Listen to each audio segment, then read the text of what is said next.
Good day, Mount Moriah, friends and guests. We welcome you into the sanctuary of Mount Moriah Baptist Church for our first Bible study during the month of December.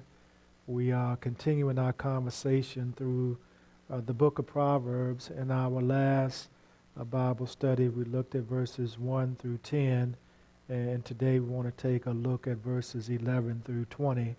Again, we are continuing this portion of the book of Proverbs in which we believe a king is having his coronation or some type of special occasion in his kingdom honoring him.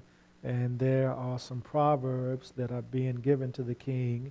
And these proverbs we have with us today, these same proverbs can be used in order for us to be better Christians, better disciples, better persons in society. So this is the second section of the book of Proverbs. The first chapters 1 through 9 dealt with parental instructions to a son or sons.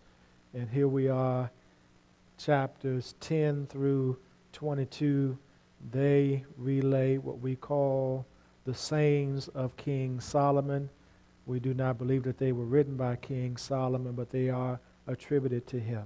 So we are in the second portion of Proverbs, and again today we want to take a look at Proverbs chapter 19, verses 11 through 20. From the New International Version, they read this way: a person's wisdom yields patience. It is to one's glory to overlook an offense. A king's rage is like the roar of a lion, but his favor is like dew on the grass. A foolish child is a father's ruin, and a quarrelsome wife is like the constant dripping of a leaky roof. Houses and wealth are inherited from parents, but a prudent wife is from the Lord. Laziness brings on deep sleep, and the shiftless go hungry. Whoever keeps commandments keeps their life, but whoever shows contempt for their ways will die. Whoever is kind to the poor lends to the Lord, and he will reward them for what they have. Discipline your children, for in that there is hope. Do not be a willing party to their death. A hot-tempered person must pay the penalty. Rescue them, and you will have to do it again.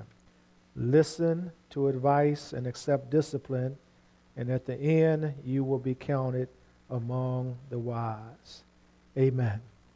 Proverbs 19, verses 11 through 20. Let us pray.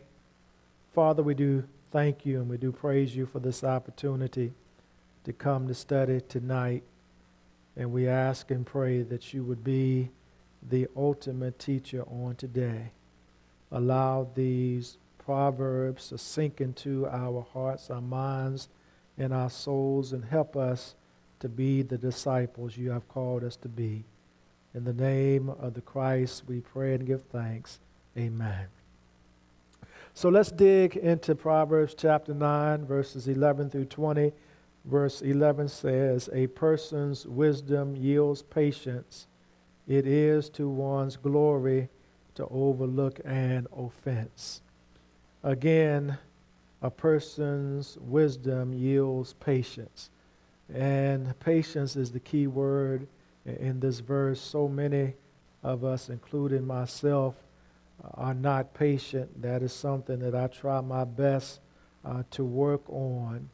But this verse focuses on the human ability to reflect before you respond. Focuses on the human ability to reflect before you respond. And to reflect before you respond takes patience. And when you reflect and respond, you realize that there are some things that you just need to overlook, some things that you just need to pass over. Some things are not even worth reflecting on or responding to. So an offense is similar to that of covering over offenses as love does. So basically, what we're talking about in this verse is being slow to anger and passing over offenses. And so, what this does is that this alludes us to the character of God. It is to one's glory to sit back and to think about what is going on and to basically pass over or to overlook an offense. It is God-like to be slow to anger. These are characteristics of God. And so when a person is slow to anger, when a person steps back and reflects and responds with patience, then that person is imitating the goodness of God.